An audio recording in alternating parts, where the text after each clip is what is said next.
Bonjour à tous et bienvenue pour la classe inversée numéro 11 intitulée Les deux prétérites sur le thème du paparazzi. Paparazzi.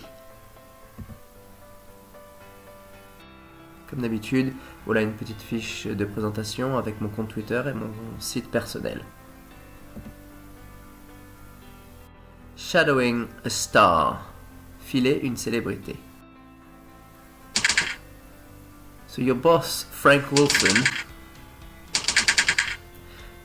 would like you to, as a paparazzo, wants you to follow Zac Efron, the celebrity, for an entire week,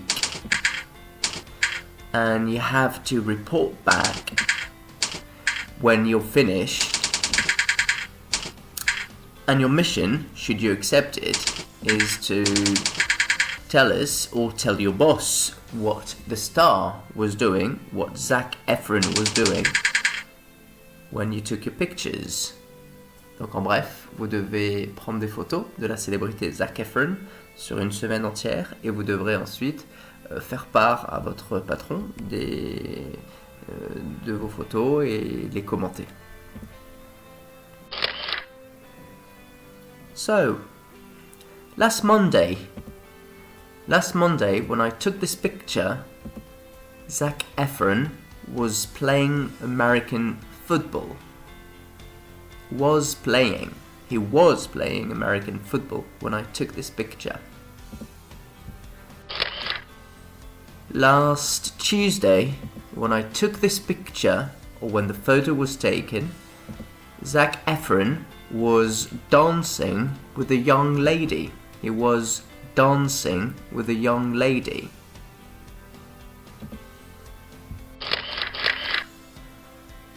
Last Wednesday, when I took this picture, or these pictures, Zac Efron was having lunch and he was drinking white wine with his friends or with his family. We don't know.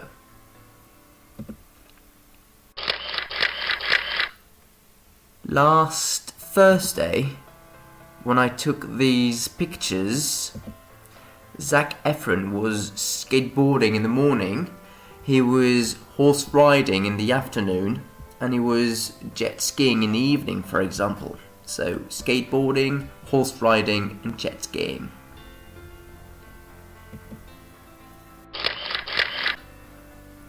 Last Friday, when I took these two pictures, or when these two pictures were taken, Zac Efron was jogging in the morning and he was relaxing or chilling out in the afternoon later on, or reading the newspaper on the sofa. Last Saturday, when I took this picture, or this photograph, or this photo, Zac Efron was riding his scooter. He was riding his scooter when I took this picture.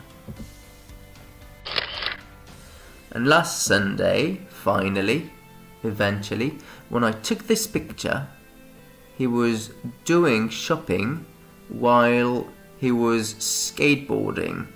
He was doing shopping while skateboarding.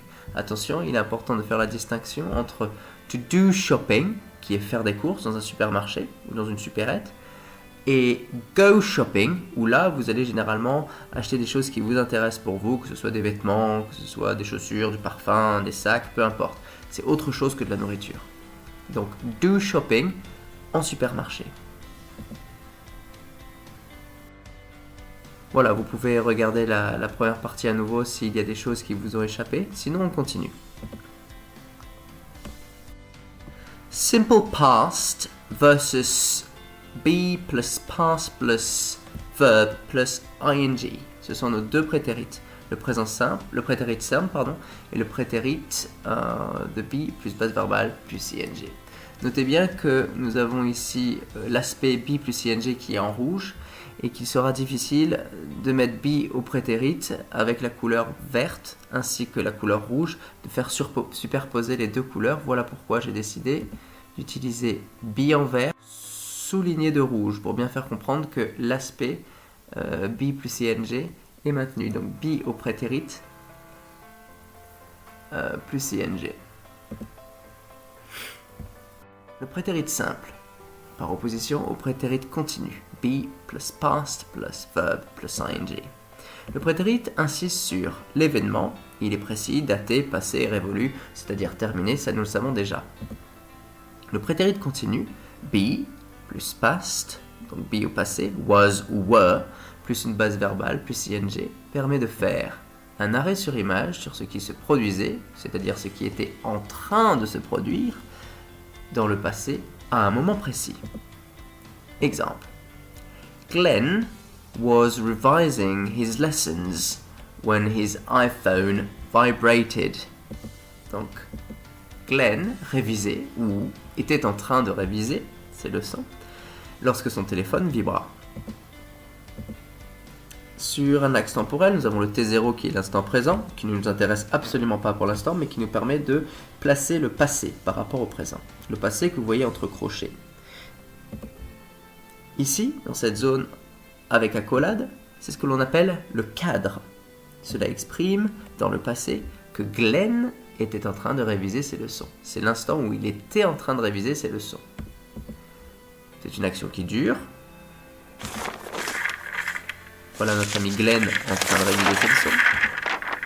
Quand soudain, ici, là où vous avez la petite croix, son téléphone vibra. Et le fait que le téléphone vibre interrompt le travail de Glenn. C'est une action brève qui vient perturber l'action principale. Voilà. Et une fois que son téléphone a vibré, Glenn continuera à travailler normalement ensuite. Et c'est ce qu'on appelle l'événement.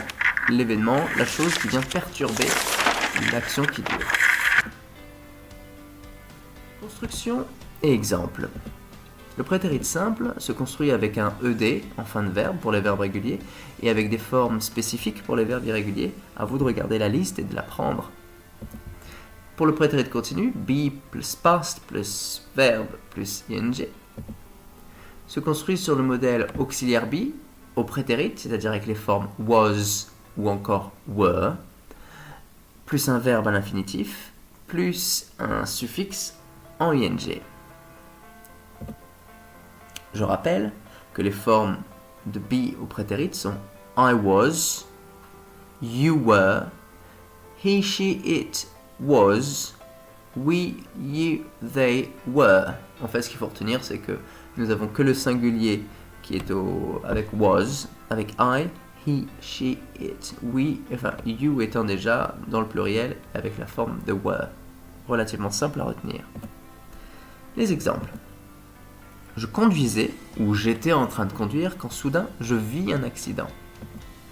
Vous avez notre axe temporel, le présent, dont on n'a vraiment pas besoin, et le cadre en rouge, voilà, c'est-à-dire j'étais en train de conduire, je conduisais, lorsque soudain je vis un accident. C'est l'élément perturbateur, c'est l'événement.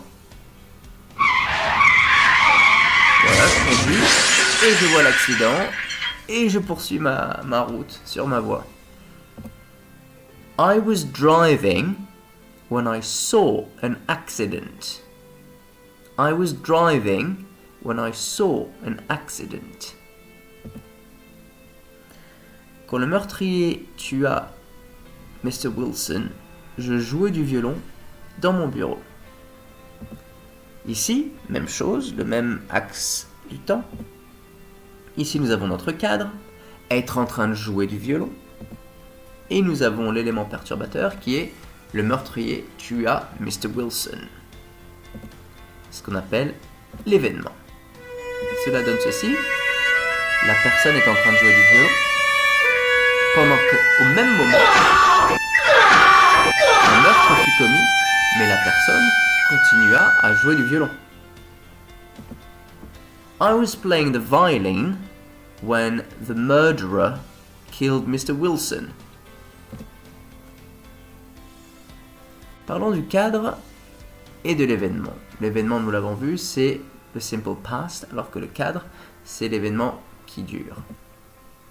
Voilà notre axe habituel avec j'étais en train de conduire, ici, représenté, notre cadre. Avec quand je vis soudain un accident, c'est notre événement. Donc la personne conduisait, action qui a débuté avant le malheureux accident, avant que je n'assiste à cette collision, c'est le fait nouveau, l'élément perturbateur, notre événement. Et après avoir vu l'accident, je n'avais pas d'autre choix que de continuer sur ma voie et par conséquent d'assister à la scène.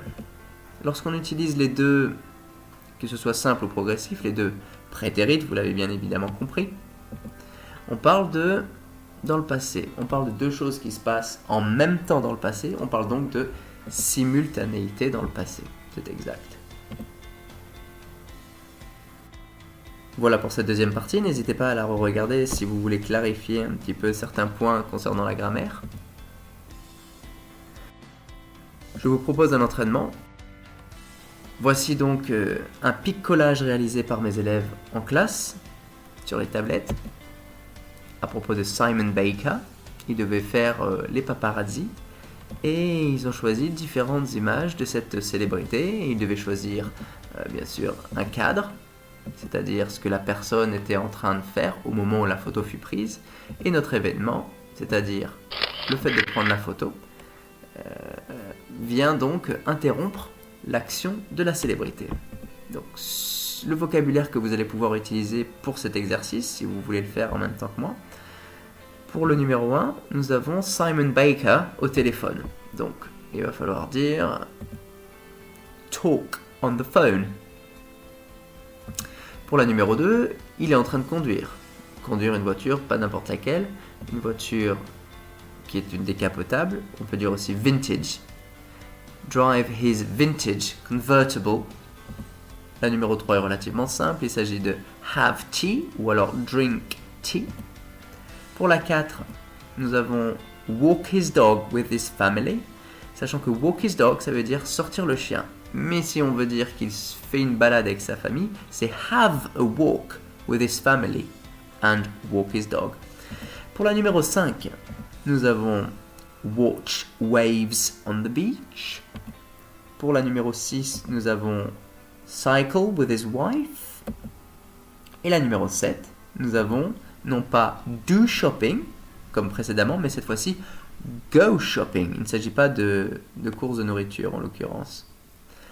Alors, travaillons sur la numéro 1. Nous pouvons dire when I took this picture.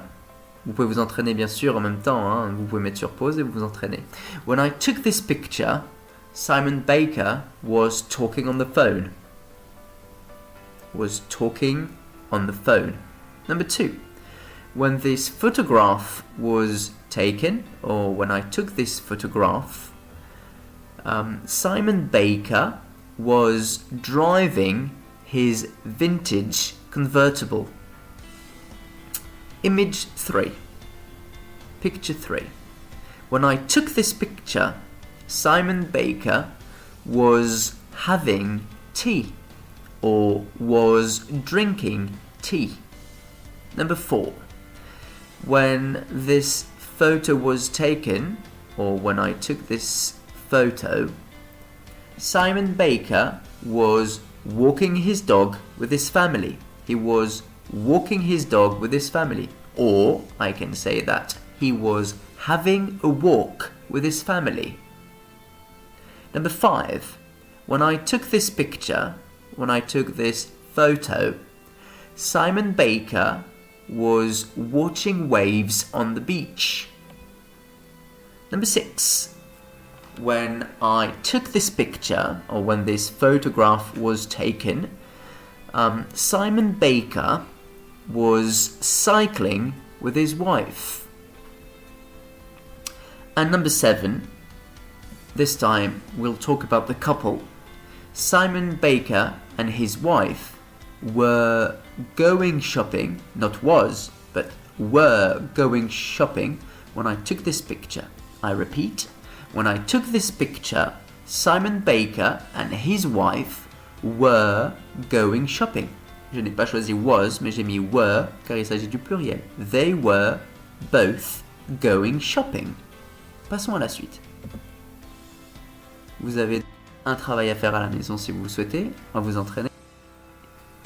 Nous avons ici la même chose que tout à l'heure, c'est-à-dire Frank Wilson, votre patron, qui vous écrit à vous, le paparazzi, le paparazzo en anglais, qui vous demande de suivre une célébrité pendant une semaine entière, et cette célébrité sera Emma Watson.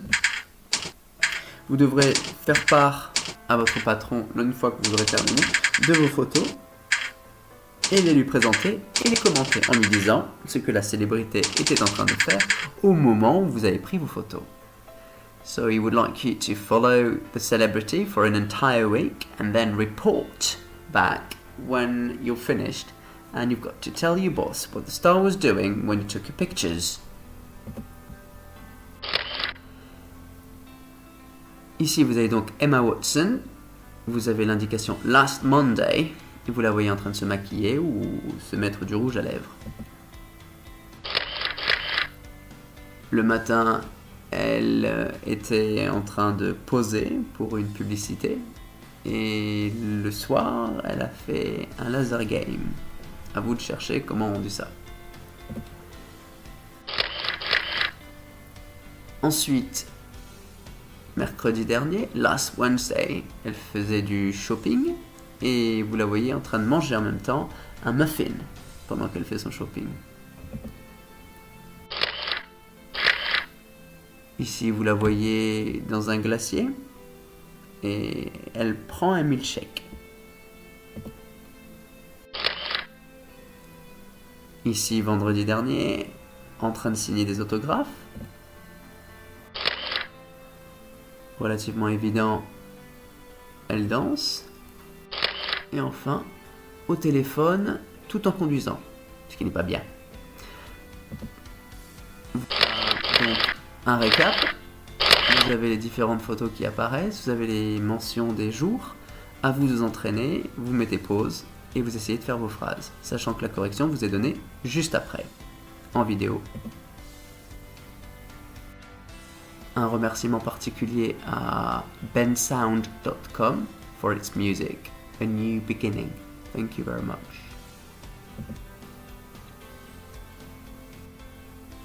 Voilà les corrections proposées. C'est une correction proposée concernant Emma Watson. La question était What was Emma Watson doing when these photos were taken, or when you took your pictures? Vous avez des propositions qui sont faites avec les couleurs, le code couleur qui est respecté.